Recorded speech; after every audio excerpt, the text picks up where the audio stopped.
Mengapa judi online begitu mudah diakses dan bagaimana seharusnya pemerintah menindak judi online di tanah air? Kita akan kupas tuntas pemirsa. Malam hari ini bersama dengan sejumlah narasumber saya akan perkenalkan untuk Anda. Di sebelah kanan saya sudah hadir ada Pak Abimanyu, pakar telematika. Selamat malam Abah. Selamat malam. Sehat? Alhamdulillah sehat ya. Di sebelah pakar telematika ini sudah hadir Mas Septa Dinata, sosiolog Universitas Paramadina. Selamat malam Mas Selamat Septa. malam. Oke.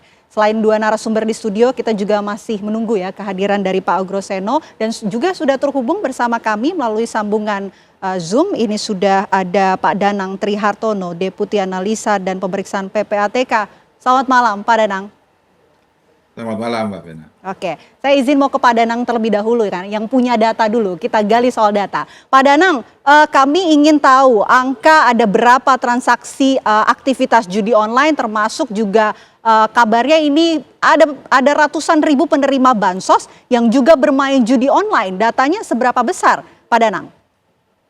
Ya, baik. Kalau kita melihat judi online, itu lebih tepatnya kami melihat dari sisi deposit. Nah, deposit dari para pemain judi online ke rekening-rekening deposit di tahun 2023 itu mencapai 34 triliun. Tahun 2024 itu meningkat ke 51,3 triliun. Dan di tahun 2025 kuartal 1 itu tercatat 6,2 triliun deposit. Jadi pemain-pemain mendepositkan uangnya ke rekening judi online. Oke. Nah, kalau kami lihat berapa jumlah pemainnya, itu tahun 2024 dari 51,3 triliun itu yang mendepositkan adalah kurang lebih 9,7 juta pemain. Nah, di tahun 2025 di kuartal 1 dari 6,2 itu kurang lebih didepositkan oleh 1 juta pemain. Jadi gambaran umumnya adalah seperti itu, Mbak Vena. Oke, kami ingin tahu juga soal data penerima bansos yang kabarnya juga ini banyak Pak yang juga bermain judi online. Ada berapa sih datanya? Jadi gini, kami mendapatkan nik penerima bansos itu dari Kementerian Sosial. Nah, data nik dan penerima bansos ini kami sandingkan dengan data pemain judi online seperti yang saya sampaikan sebelumnya bahwa di tahun 2024 sebanyak sekitar 9,7 juta pemain. Oke. Nah, berdasarkan itu maka matchinglah nik tersebut antara penerima bansos dengan nik pemain judi online. Nah, itu kurang lebih ditemukan sebanyak 571 penerima bansos. Nah, itu bukan berarti dalam rekening bansos itulah yang digunakan untuk bermain judi online. Namun misalnya dia menerima bansos di bank A, nah kami temukan di bank B atau di e-wallet atas nik tersebut itu melakukan deposit judi online. Jadi belum tentu di rekening dia menerima bansos dia bermain di situ. Tapi bisa di rekening bank lain atau di e-wallet dia mendepositkan uangnya untuk judi online. Saya kira demikian. Oke, Pak, 571 orang atau 571.000 penerima bansosnya? 571.393 nik. Angkanya luar biasa besar ya kalau dicocokkan oleh PPATK berdasarkan data para pemain judi online. Tapi kami ingin tahu Pak, ini tadi kan Pak Danang juga menyebut ya bahwa penggunaan rekening ini tidak hanya satu rekening tapi juga beberapa rekening ataupun deposit di e-money seperti yang tadi disebutkan. Jadi modusnya ini sebetulnya dialirkan kemana dan judi online ini seperti apa sih modusnya? Jadi begini, mereka tuh berlayar-layar ya. Jadi yang pertama adalah rekening deposit. Rekening deposit ini adalah rekening yang ditampilkan di situs-situs web mereka ataupun melalui akun-akun grup mereka untuk memberitahukan pada member untuk deposit ke rekening tersebut. Itu yang pertama. Dan kami lihat bahwa aktivitas di deposit ini sebagian besar hampir 100% itu berdasarkan dari aktivitas jual beli rekening. Ini yang mungkin jadi permasalahan lain ya, bahwa rekening deposit itu didapat dari masyarakat yang butuh uang, dia membuka rekening lalu dia jual ke para bandar tersebut. Nah, setelah para pemain mendepositkan uang depositnya di rekening tersebut, maka dia pindahkan lagi dipindahkan ke rekening withdrawal, lalu diputar-putar sampai berlayar-layar, bahkan kami temukan sampai 7 layer. Itu akhirnya ada yang dipindahkan ke luar negeri dan ditukar falas, dipindahkan ke aset kripto dan sebagainya. Itu mekanisme mereka untuk menghilangkan jejak, dari rekening judi online tersebut. Dan kami identifikasi semakin masif jual beli rekening ini akan mempersulit penegak hukum juga untuk melakukan tindakan hukum, tentu saja demikian, Mbak. Oke, baik, kalau gitu saya mau ke Abah pakar telematika. Abah, ini kalau berdasarkan keterangan dari Pak Danang, nampaknya rumit sekali ya mereka mekanisme yang dilakukan untuk menghilangkan jejak. Sebetulnya gimana sih cara kerjanya ketika sudah diblokir oleh Kominfo, tapi kemudian ini masih terus bisa diakses judi online-nya? Kita jangan melihat setiap informasi itu secara tendensius, ya. Kalau saya ngelihatnya gini, dari informasi awal aja dibilang bahwa rekening pemain judi online, udah salah. Rekening yang terlibat judi online bisa jadi, karena yang ada rekening yang dimasukkan ke sana belum tentu dia pemainnya, ya kan? Nah, pemainnya siapa? Orang yang menggunakan perangkat selular. Jadi kalau kita lihat data di sini bukan data valid, yang diberikan oleh Kemensos adalah submitted data. Yang dimiliki oleh PPATK submitted data. Nggak ada yang lebih tinggi nih, harus mesti sama-sama di cross check. Nah, udah di cross check dapat screen data ya, ada relasionalnya data. Data tersebut harusnya divalidasi dan diverifikasi. Siapa yang memverifikasi? Harusnya Komdigi. Kok malah dalam kasus ini Komdigi nggak dilibatkan? Kenapa saya bilang perlu dilibatkan? Karena semua orang yang meregister ponsel, dia mendaftarkan ke SMS 4444, ya kan? Nah, berarti sudah aktif, didatakan dari situ. KTP-nya ada, sudah hidup. Kalau datanya sudah aktif, sudah hidup, kemudian nanti kalau dia beraktivitas, yang namanya masuk ke judi online manapun, pasti ada yang namanya OTP, ya, untuk passwordnya. Oke, nah one time password ya. Nah, pada saat OTP itu masuk, berarti terverifikasi bahwa data tersebut memang aktif. Nomor itu aktif dan kemudian dari data SMS 44 ini ketahuan nomor KTP-nya dan nomor ponselnya. Setelah itu masuk baru terscreen, dia terscreening. Nah, udah terscreening dapatlah benar-benar si pemainnya. Setelah kita dapat pemain yang beneran, harusnya mulai fokus ke sana. Jangan hanya ngelihat nomor rekeningnya. Gitu loh. Kalau kita ngelihat hanya sekarang nomor rekeningnya, dari sini dilarikan kemana, rekening ini kan baru benda mati, yang isinya yang satu data berupa uang, data berupa nomor. Nah, ada orangnya, ada manusianya, dan manusia di sini, nah dia pelakunya adalah pengguna ponsel. Nah, harusnya dia yang mulai dideteksi, lokasinya dia di mana, kapan terakhir dia mengaktifasi, kapan terakhir dia main. Ya, secara transaksional. Kemudian kita nanti juga bisa lihat jalur aktivitasnya. Di lokasi mana dia. Nah, dari situ kemana dia sering berinteraksi. Baru akan tertelusuri. Tapi kalau kita hanya fokus kepada data di sini, sementara Komdigi tidak dilibatkan, mau mencari tahu bagaimana dia kemudian mau masukkan ke layer 2, 3, 4-nya, mau dia putar ke dunia manapun, dunia lapis ke-7, bahkan langit ke-12, ujung-ujungnya si manusia butuh uangnya, akhirnya kertasnya, uang kertasnya, untuk dia beli air minum. Untuk dia beliin apa, untuk dibeliin kacamata, baju, dan lain sebagainya. Akhirnya pada saat balik jadi uang, ke dia lagi. Nah, nomor ini ya pasti nomor-nomor dia lagi ya, akhirnya masuk dari bank lagi. Kelihatan lagi, jadi nggak usah dipikirin dia muternya kemana, tinggal ditungguin aja manusia satu. Mau dia libatkan ke beberapa orang, dia ini yang akhirnya akan mendapatkan benefitnya dari uang tersebut, karena dia pemainnya.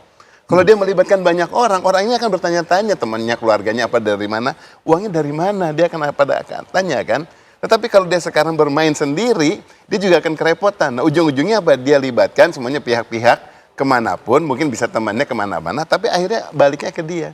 Nah, di-screen ke sini apa tidak? Kalau tidak di-screen sampai ke sini, yang dalam arti tadi penggunaan validated dan verified, maka kita akan kerepotan mau cari, oh bedanya berapa? Kalau ini 8 lapis, yang ini 4 lapis, nggak ada bedanya. Ujung-ujungnya manusianya biarin aja mau 17.000 lapis pun dia kemana-mana kan datanya, ujungnya sekarang sampai ke dia lagi kapan nih? Kayak bumerang aja dia lempar kembalinya dari situ. Kalau kita screen ke sana, baru akhirnya kita bisa tahu ya paling intinya berapa banyak pemainnya yang sudah terverified lagi dari tadi 2 submitted data. Kemudian baru kita fokus ke sana. Ya, kalau saya nggak bisa bilang kemudian oh ini rumit apa tidak, wong kita belum pegang datanya. Saya nggak pernah mau tendensius menyatakan bahwa ini masalah gitu ya. Harus kita pegang datanya dulu, tetapi kemudian kalau kita mengolah data 571.000 itu, sebagai 571 rekening sama aja 571 KTP, capek. Tapi kalau kita udah screen dengan validate verified, nah kita bisa fokus. Ya, nah atau orang-orang ini akhirnya ada pulaunya, orang-orang ini ada kotanya. Nah dari sana baru fokusnya polisi masing-masing yang berkaitan di sana, mereka yang mengurus masing-masing area. Oke, itu dari Abah. Tapi kita mau lihat ini dari kacamata Mas Septa selaku sosiolog, apa sih yang membuat justru masyarakat dengan kondisi ekonomi yang lemah, yang banyak terjerat judi online, apalagi ini datanya sekitar lebih dari 500.000 penerima bansos ternyata juga bermain judi online. Apa sih alasannya? Ya, sebetulnya masalahnya sangat kompleks, tapi bisa disederhanakan sebetulnya. Pertama tentu kita berada di era yang cara kita berinteraksi berubah drastis, ada perubahan struktural. Ya. Di satu sisi sebetulnya kalau kita lihat ada permasalahan. Kalau dalam sosiologi itu kita sebut dengan habitus ya. Habitus itu kondisi struktural yang membatasi orang ya, di mana institusi formal itu tidak lagi sepenuhnya bisa tempat orang bergantung. Misalnya ya, apakah saya sekolah dengan rajin otomatis atau ada jaminan saya akan dapat pekerjaan yang baik misalnya. Nah, dengan kondisi kehidupan yang semakin random ini, orang itu semakin tidak jelas mau menggantungkan harapan kemana. Di samping memang sehari-hari mereka juga berhadapan dengan kenyataan hidup yang semakin sulit. Maka kondisi ini sebetulnya sangat memungkinkan orang terjebak dalam false hope ya, harapan palsu sebetulnya. Jadi ketika ada iming-iming ya akan dapat sekian dengan dapat sekian, bisa jadi misalnya modusnya ada 1-2 orang yang sukses dapat duit dari judol ini. Nah ini cerita ini yang kemudian dilebih-lebihkan. Yang untung 1 tapi yang rugi ada ribuan misalnya. Tapi cerita ini diterima sebagai kebenaran ya karena orang tergiur dengan jumlah yang besar. Nah di sisi lain juga masyarakat kita hari ini itu kan sebetulnya ada yang disebut dengan conspicuous consumption. Jadi konsumsi itu bukan soal kebutuhan, tapi ada identitas sosial. Nah ini dilipat ya oleh media sosial segala macam, sehingga orang hari ini di sisi lain hidup susah, tapi di sisi lain juga obsesinya tuh semakin tinggi. Nah ini yang membuat orang itu semakin tergoda untuk menempuh jalan-jalan pintas ini, jalan instan, jalan gitu instan. Ya. Walaupun pada akhirnya terjebak tadi, ketipu tadi. Oke, ya, baik. Gitu, Mbak. Tentu juga kita ingin membahas lebih dalam ya, apa sebetulnya tantangan utama dalam memutus rantai judi online di Indonesia. Tapi kita kupas tuntas usai jeda. Apa kabar Indonesia Malam akan kembali untuk Anda sesaat lagi. Sebelum kita lanjutkan diskusi kita, kami akan hadirkan satu informasi ini. Pemirsa, Ditres Cyber Polda Bali menangkap 6 pelaku sindikat pengumpul data pribadi yang dikirim ke Kamboja untuk digunakan judi online. Pelaku membujuk korban membuka rekening bank dengan imbalan Rp500.000. Inilah 6 tersangka pelaku sindikat pengumpul data pribadi di Bali yang terafiliasi dengan sindikat judi online di Kamboja. Kasus ini terungkap setelah 3 orang korban melapor ke polisi karena didatangi pihak bank atas dugaan transaksi mencurigakan di rekening atas nama mereka. Dalam modusnya, para pelaku membujuk korban membuka rekening bank menggunakan data pribadi korban.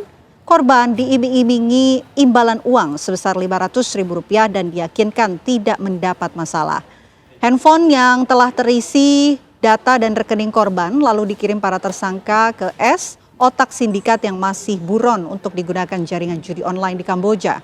Sindikat yang beroperasi sejak September 2024 ini telah berhasil mengumpulkan data pribadi hingga ratusan korban. Setiap satu rekening, para tersangka mendapatkan upah sebesar Rp500.000 hingga Rp1 juta.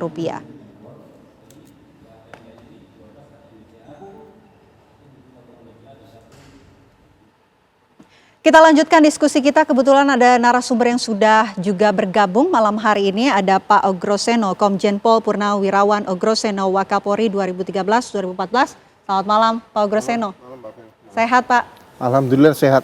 Oke, baik Pak Ogroseno, tadi di segmen sebelumnya kita sudah membahas mengenai data yang juga disampaikan oleh PPATK tentunya mengenai adanya proyeksi perputaran uang judi online tahun ini yang meningkat 3 kali lipat, Pak Ogroseno. Dan ini juga ada data yang disampaikan juga bahwa lebih dari 500.000 penerima bansos ini diduga juga bermain judi online. Nah, pertanyaan yang saya tanyakan ke Pak Ogroseno, apa sih yang membuat permasalahan judi online ini nggak selesai-selesai, Pak, di Indonesia? Ya, penanganan judi online ini masih sama nggak dengan penanganan judi tahun 90-an? Beda. Ya, kalau penanganan tahun 90-an itu saya mengalami juga waktu masih Kapolsek Kasatserse, kita beli kaset. Kemudian dititipkan petugas Telkom, direkam nomor teleponnya, karena judi itu kan di satu lokasi misalnya. Itu berkaset-kaset dikumpulkan. Jadi polanya harus berubah. Kalau dulu penanganan judi oleh unit judi susila di tiap-tiap Polda juga ada, di Polres juga ada. Nah, sekarang dengan perkembangan IT ini, kalau saya lihat dengan berita-berita di media sosial itu, korbannya sudah cukup banyak. Jadi seharusnya ini masuk transnational crime, kejahatan transnasional, sehingga ya kejadian di Kementerian Komdigi ya. Ya. Bagi saya Komdigi ini penegakan hukumnya tidak ada. Buat apa disiapkan operator banyak untuk memonitor situs-situs judi di situ, dan faktanya juga akhirnya terlibat di situ kan petugas dari Komdigi sendiri di situ, ya kan?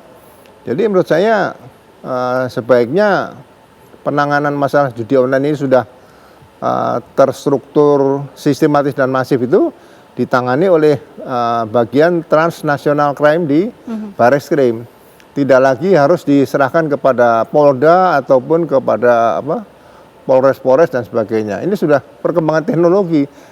Kejahatan terhadap berkaitan dengan judi ini bukan lagi masalah tahun 90, sudah tahun 2025 atau mungkin loncatnya lebih jauh lagi seperti itu. Nah, jadi menurut saya tahun 2006 saya berkunjung ke kepolisian Korea yang bertugas menangani masalah di cyber ya gitu. Jadi ke depan nanti sebetulnya tidak dibutuhkan Interpol untuk menangani masalah, bukan tidak dibutuhkan dihilangkan, tidak. Komunikasi model Interpol tidak dibutuhkan penanganan kejahatan yang menggunakan IT. Ya. Mereka butuh kontak person. Misalnya di Indonesia harus ada kontak person polisi di Kamboja siapa, sehingga kalau ada kejahatan yang berkaitan dengan judi yang online berkaitan Kamboja, ini polisi Indonesia langsung berangkat. Tapi kontak person dengan polisi di Kamboja, mereka ya pakai paspor biasa saja, karena mereka butuh kecepatan waktu seperti itu. Jadi sekali lagi, mudah-mudahan penanganan judi online nanti menjadi penanganan yang sangat serius, super serius, ditangani khusus oleh detasemen atau unit khusus atau satuan tugas khusus di kejahatan transnasional, sudah lintas bangsa seperti itu. Sudah lintas bangsa dan harusnya masuk transnational crime. Ya. Tapi ada nggak menurut Anda indikasi adanya pembiaran begitu ataupun pelindung dari oknum tertentu dalam kasus judi online? Ya, saya melihat dengan perkembangan teknologi sekarang, itu di suatu lembaga negara atau kementerian itu ya, bagian R&D ya, Research and Development atau Litbang lah, itu harusnya dikembangkan secara optimal. Itulah yang memberikan saran. Jadi hal-hal yang masih berbau konvensional ini tugas-tugas yang lama, kecuali yang patroli misalnya pengawalan dan sebagainya, itu kan masih menggunakan manusia yang seperti yang dulu seperti itu, karena polisi itu tidak bisa digantikan alat. Jadi polisi tetap oleh manusia seperti itu. Jadi mudah-mudahan R&D dengan perkembangan teknologi, perkembangan kejahatan ini bisa berperan maksimal, tidak hanya mengurusi misalnya standar senjata, standar perlengkapan lain tidak perlu. Jadi standar bagaimana menghadapi kejahatan yang selalu berkembang ini juga mungkin perlu dievaluasi di bagian Litbang Polri yang ada kalau di Polri itu aja. Oke, perlu ada evaluasi khususnya di Litbang Polri. Saya mau ke Abah kalau begitu. Abah, kita bicara soal memutus ya server-server dari judi online ini. Tantangannya sampai saat ini tuh apa sehingga nampaknya masih terus menghambat dan jadi kesulitan untuk memutus server-server judi online? Dua hal, mampunya mampu, mau nggak? Karena saya pikir begini, ya kita bicara soal digital. Ketemu angka 570.000, itu kalau kita angka sebagai kita jejer, panjang, ribet. Tapi kalau kita bilangnya adalah pekerjaan digital, itu bukan pekerjaan berhari-hari. Ya, aplikasi yang melakukan screening. Nah, semua kegiatan tersebut bukan berarti ke 571.000 server kan. Servernya pelayanannya hanya sedikit itu saja. Ya, yang tadi saya bilang kalau Komdigi-nya mau dilibatkan, mudah kita untuk mengerucutkan hal ini, akhirnya kelihatan berapa URL ya, berapa area, berapa server saja yang kemudian menjadi fokus akses dari berbagai banyaknya nomor. Dan kemudian saat mereka melakukan broadcast, nomor-nomor ini kan kayaknya kan disebar nih, di proxy kemana-mana. Ujung-ujungnya kan ada, sekali lagi yang saya bilang, sisi OTP tersebut, one time password. One time servernya juga nggak dari banyak tempat, jadi hanya dari suatu titik yang meladeni sebetulnya servernya di sini banyak.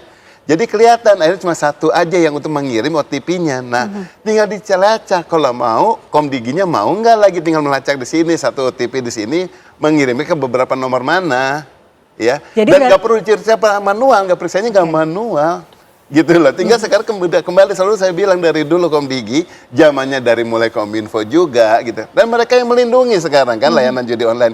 Pernah kita bahas juga ya masih di TV One juga gitu loh. Nah, kalau di sini sekarang ada suatu kemauan dan kemudian tahu langkahnya seperti itu, bisa.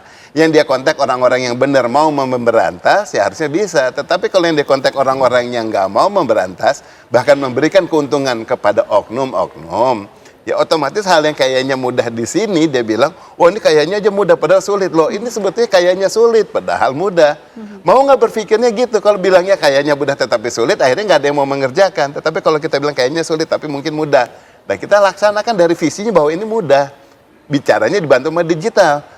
Dan AI kita bisa melakukan dari sini apa? Ya dia yang melakukan analisa, bukan manusia. Kalau manusia berpikirnya kan rancu ya.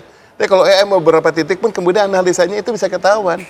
Bukan AI dalam arti untuk interaksi, AI ini bukan yang kayak ChatGPT, Gemini, dan lain sebagainya, tetapi bagaimana dia mensinergikan data-data yang kelihatan berbeda-beda ini menjadi satu alur data yang bisa tertelusuri. Oke, baik. Kita mau menuju ke Pak Danang kalau begitu. Pak Danang, dari PPATK merespon mengenai apa yang disampaikan oleh Abah tentunya. Dan kami juga penasaran ya, ini kan tadi juga sudah disinggung soal rekening gitu. Ini kemudian bagaimana banyak rekening lama, kemudian yang nggak aktif ini tiba-tiba saja dipakai untuk transaksi ilegal. Data yang dimiliki oleh PPATK sejauh ini seperti apa sih Pak Danang?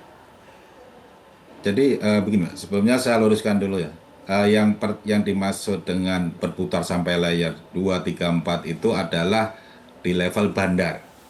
Jadi kami mulai menganalisisnya itu dari rekening deposit. Rekening deposit ini adalah rekening yang menerima deposit dari para pemain. Inilah yang diputar-putar oleh bandar sampai nanti ke luar negeri dengan berbagai macam cara. Nah, yang kami sandingkan dengan data bansos itu adalah para pihak yang 9,7 juta ini yang melakukan deposit ke rekening tersebut, ke rekening ini. Ini kan statis, pemain ini statis, yang dipakai adalah ya udah rekening itu atau e-wallet itu gitu ya. Jadi ini datanya statis, yang bergerak, yang kemana-mana itu adalah uang dari bandar. Bagaimana dia menerima deposit lalu dipindahkan ke sebagian ke rekening withdrawal, sebagian untuk pembayaran admin, untuk tadi seperti disampaikan di berita sebelumnya untuk membeli rekening dan sebagainya. Inilah yang kami deteksi. Nah, selain dari jual beli rekening itu memang ada peretasan rekening dan sebagainya, dan sekarang juga di perbankan bisa membuka rekening secara digital. Ini juga bisa secara AI orang lain tapi dengan ID yang berbeda ini bisa membuka rekening dan sebagainya. Ini bagaimana mereka menginfiltrasi sistem keuangan supaya tetap bisa menerima deposit tanpa ketahuan siapa sebenarnya yang pemilik rekeningnya. Jadi kami follow the money sampai ingin mengetahui siapa sih beneficial owner dari jaringan ini. Demikian. Oke, Pak Danang, tapi bisa juga nggak di rekening bandar itu kemudian dideteksi bahwa ini adalah rekening bandar dan kemudian juga rekening tersebut ini diblokir? Ya, itu kami lakukan sudah 28.000 rekening lebih kami blokir. Nah, ini kami sampaikan ke penyidik. Nah, ini sudah penanganannya juga sudah berkembang dengan cukup baik, Mbak. Kemarin ada hotel yang disita dan sekarang sudah proses persidangan. Juga ada kemarin berapa 600 miliar dan 300 miliar sudah disita, dilakukan penyidikan dan sebagainya. Oke. Nah, untuk rekening-rekening yang tidak diketahui siapa pemilik sebenarnya, ini kami bekerja sama dengan Barreskrim menggunakan Perma nomor 1 tahun 2013. Uang-uang ini kami sampaikan ke pengadilan agar dapat disita oleh negara karena memang pemilik aslinya sudah tidak ketahuan. Jadi ada berbagai macam cara, Mbak ya. Penyidikan dan Perma 1 tahun 2013. Oke, kalau untuk rekening bandar sendiri bagaimana kemudian cara mendeteksinya? Ya, kami kan voluntary money. Nah, untuk sampai ke ultimate beneficial owner itu memang mereka melakukan berbagai macam cara supaya tidak teridentifikasi. Pertama, kami identifikasi mereka menukarkan ke falas sehingga putus. Oke. Lalu yang kedua, mereka menggunakan aset kripto. Jadi tahun 2023 itu belum banyak menggunakan aset kripto, tahun 2024 hampir 28 triliun itu dilarikan keluar ke exchange luar negeri, ke wallet luar negeri, private wallet luar negeri menggunakan aset kripto. Lalu apa istilahnya modus-modus itu terus berkembang. Dulu sempat menggunakan shell company sehingga kami bisa identifikasi, sekarang sudah jarang digunakan. Depositnya pun juga begitu. Deposit dulu banyak di rekening yang bisa diidentifikasi, sekarang mereka menggunakan QRIS yang lebih panjang rantai untuk kami mengidentifikasi rekening tersebut. Demikian. Oke, apakah juga terdeteksi oleh PPATK mengenai transaksi barang? Minimalnya itu seperti apa? Transaksi, ya, transaksi ini kan Transaksi pengguna. kalau iya, transaksi pengguna ini kan berbeda, Mbak. Pemain dan bandar. Jadi kita harus pisahkan nih. Kalau pemain itu benar-benar yang bermain aja, dia deposit habis itu menang kalah ya udah di situ aja. Yang berputar-putar ini adalah rekening bandar. Dan memang kami identifikasi jaringannya ada dua. Yang di dalam negeri dan di luar negeri ya. Yang di dalam negeri ini kan ada yang bertugas untuk mencari rekening, bertugas mencari QRIS fiktif, bertugas mencari wallet yang bisa wallet kripto yang bisa dibeli untuk memutar uangnya. Jadi udah ada sistematis sedemikian rupa.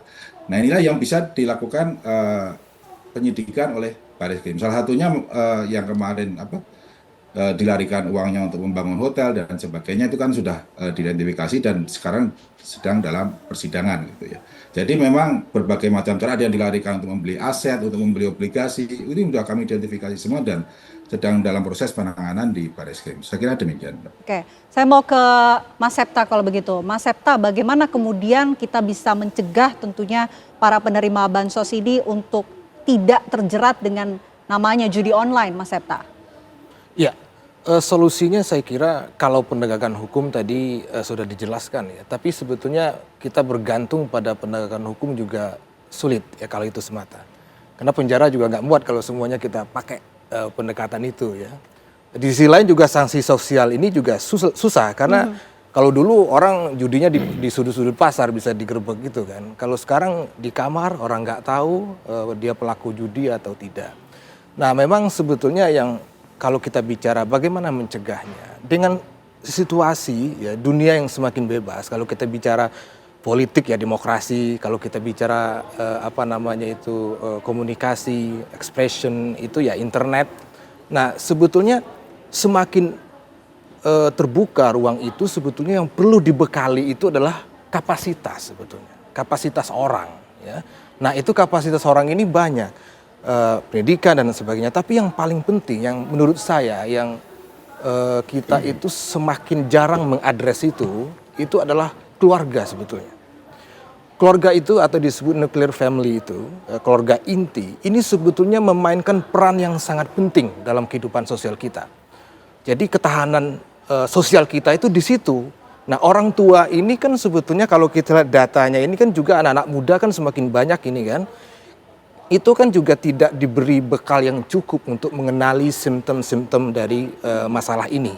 Ya, nah itu perlu orang tua ini perlu ada pelibatan yang lebih masif ya, secara struktural itu perlu program-program dari pemerintah itu bagaimana orang tua ini mampu mendeteksi dini perilaku-perilaku anak-anak muda yang mengarah ke situ sehingga intervensinya itu bisa sejak dini gitu ya. Nah, karena yang bisa terbuka itu juga orang tua dengan anak kan. Kalau dalam lingkup yang lebih besar dari itu kita biasanya tertutup ya.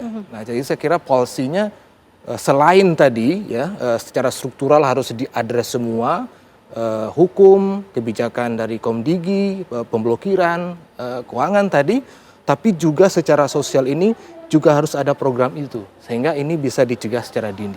Oke. Perlu dan juga penting adanya edukasi dan juga melibatkan orang tua tentunya untuk mendeteksi adanya indikasi jika memang terlibat judi online. Pak Ogroseno, apa sih yang seharusnya dilakukan begitu untuk kemudian menghindari adanya angka judi online ini semakin meningkat tentunya? Ya, kan judi online ini sudah merupakan dari kejahatan. Mungkin masuk kategori serious crime ya, kejahatan serius. Jadi memang saatnya didiagnosa nih, didiagnosa mana yang harus dicari sentralnya yang bisa dimatikan di mana pusatnya. Jadi bagi saya kekuatan di kepolisian tadi dalam penegakan hukum, Komdigi tidak punya hak untuk menyidik 303 judi. Apalagi 303B, apalagi pasal 27 ITE tadi kan kaitan. Di sini harusnya kepolisian ditingkatkan untuk bisa sekali lagi saya katakan mendiagnosa di mana titiknya tadi. Jangan sampai nanti yang dicari malah yang penerima bantuan sosial tadi diproses tapi di pusatnya enggak. Ya. Jadi setelah didiagnosa baru ditindak di situ. Jadi anggap aja membuat OTT judi online. Jadi menebar jala untuk bisa menangkap semuanya seperti itu. Kalau hanya temporari saja, kemudian hanya salah satu titik saja. Jadi bagi saya peran Komdigi tadi adalah bagian strategi kebijakan di pemerintah tingkat pusat. Nah, penegakan hukum diperkuat di Polri tadi. Jangan lagi Komdigi ngawasi, akhirnya seperti ya mohon maaf saya katakan begini. Kalau judi yang konvensional, main judi di satu gedung, di satu rumah, ya kan? Kemudian pasti ada yang jaga di luar nih. Nah, yang jaga di luar untuk menjaga jangan sampai aparat bisa masuk. Ya kan? Sekarang sama dengan situs judi online diawasi oleh Komdigi. Yang ngawasi terlibat. Tapi dia tidak bisa menindak. Ya kan sama dengan yang dulu jaga gedung judi dulu di luar ini kan Komdigi seperti itu. Jadi bagi saya ya kepolisian yang menindak, Komdigi bikin strategi di situ kebijakan bagaimana. Mungkin dalam rapat koordinasi silakan ikut ya. Jadi tidak perlu seolah-olah bahwa urusan IT itu Komdigi semuanya, tidak akan mampu lah. Ya kan? Pasalnya KUHP, Komdigi nggak bisa menindak. Apakah Komdigi menggunakan PPNS? PPNS juga tidak bisa menindak judi online di situ. Jadi ini ada semacam strategi yang salah. Seolah-olah kalau sudah dibentuk pengawas dari Komdigi mengawasi situs-situs tadi, kemudian aman dari judi online. Ternyata malah lebih masif di situ karena semuanya terlibat. Ya. Jadi sekali lagi peran Polri dalam penegakan hukum terhadap judi online ini mungkin segera dibenahi dan dikategorikan bahwa judi online ini sudah merupakan transnational crime, kejahatan lintas bangsa, lintas negara, dan saatnya berkoordinasi dengan kepolisian di negara Asia Tenggara dulu, Asia dan seluruh dunia untuk bisa memberantas ini. Dan tidak sulit lah. Di seluruh Asia Tenggara mungkin pusatnya Kamboja atau beberapa negara lagi tertentu, tapi tidak seluruh negara dunia ini pasti ada sentralnya judi online karena polisi di beberapa negara juga pasti aktif mengawasi hal seperti ini. Nah, inilah yang harus dikembangkan oleh kepolisian negara Republik Indonesia ke depan terhadap penindakan atau pemberantasan masalah kejahatan judi online ini. Oke, tadi Pak Ogroseno menyinggung soal sinergitas yang harusnya dilakukan antara pihak kepolisian dan juga Komdigi begitu. Tapi tadi juga sudah disinggung oleh PPATK soal follow the money. Apakah mengenai dari sisi kepolisian juga menerapkan seperti apa yang dikatakan oleh Pak TK, follow the money, sistemnya seperti apa? Ditahan nanti ya Pak Ogroseno, kita jawab usai jeda. Apa kabar Indonesia malam akan kembali untuk Anda. Kita lanjutkan diskusi kita di segmen ini. Kita singkat saja pertanyaan menggantung saya untuk Pak Agroseno tadi. Pak, ini bicara soal sinergitas. PPATK sudah menyebut bahwa ada yang namanya mekanisme follow the money. Kalau dari sisi kepolisian juga ada nggak seperti itu? Sistem dan juga mekanismenya seperti apa? Ya, karena itu sudah saya katakan kan serius crime ya, kejahatan serius. Jadi sinergitas antara kepolisian, kemudian dengan pihak PPATK, dengan pihak Komdigi, itu harus dibangun sangat ketat seperti itu. Jangan sampai hanya menunggu proses birokrasi, nulis surat dan sebagainya. Kalau perlu bayi pun sudah bisa ditempuh seperti itu. Sehingga saya katakan penanganan yang sekarang terjadi dengan personel dari Komdigi ya, misalnya gitu. Nah, apakah itu korbannya hanya di wilayah Jakarta Raya, Polda Metro saja? Ini seluruh Indonesia korbannya banyak di sini. Makanya saya katakan penanganan dengan kasus judi online ini cukup ditangani oleh di Barreskrim Polri di unit atau satuan transnasional crime di situ, sehingga ini bisa terungkap semuanya seperti itu. Oke, baik Abah silahkan, ini nampaknya sudah tidak sabar ini untuk menanggapi. Banget nggak sabar, karena di sini sekarang langsung terungkap bahwa dibilang dari PPATK selalu bilangnya nomor rekening ada pemain judi online-nya. Padahal bukan, saya bilang harusnya lihatnya ini sebagai yang terlibat, jadi pemainnya lebih banyak. Ya, yang Komdigi nggak dilibatkan, padahal data realnya ada di sana yang saya bilang data validate sama verified, nggak dilibatkan. Sekarang PPATK ngomong, wah sudah menangkap bandar, sudah follow the money, dan kelihatan udah 28.000 gitu kan, bandar itu tutup. Berhasil nggak? Iya berhasil, menolong bandar yang nggak ketutup.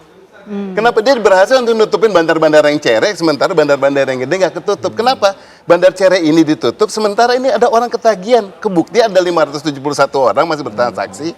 Kan transaksi sama siapa? Sama yang bandar-bandar yang masih hidup. Orang saat udah keranjingan sama judi, udah kecanduan, otomatis akan pengen judi lagi, merasakan duitnya gampang dari sana. Ya kan, sekarang berarti yang berhasil dilindungi adalah si oknum-oknum bandar yang masih kebuka, berhasil. Keren PPATK berhasil melindungi bandar-bandar yang masih aktif. Nah, kemudian tinggal sekarang Komdiginya jangan main tebang pilih ya, tapi benar-benar secara merata secara digital mungkin itu dilakukan. Kalau mau serius, mampunya ada, tinggal mau apa enggak, itu aja sih. Oke, Pak Danang silahkan direspon. Ini katanya yang berhasil kemudian ditutup adalah bandar-bandar kecil yang aktif nih sekarang masih banyak bandar-bandarnya. Memang dari rekening itu kan tiap hari tumbuh saja. Tiap hari bisa ribuan rekening yang dibeli untuk deposit judi online.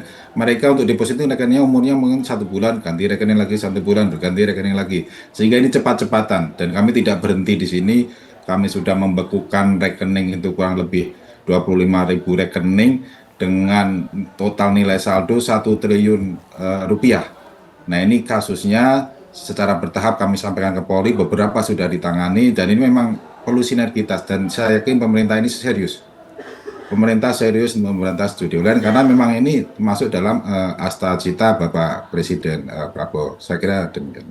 Oke, baik. Terakhir kami berikan kesempatan untuk Mas Septa. Mas Septa, apa sih sebetulnya dampak sosial terhadap masyarakat menengah ke bawah yang juga ikut atau terlibat dalam judi online ini? Dampak sosialnya apa? Ya, dampak sosialnya itu sebetulnya sangat banyak ya.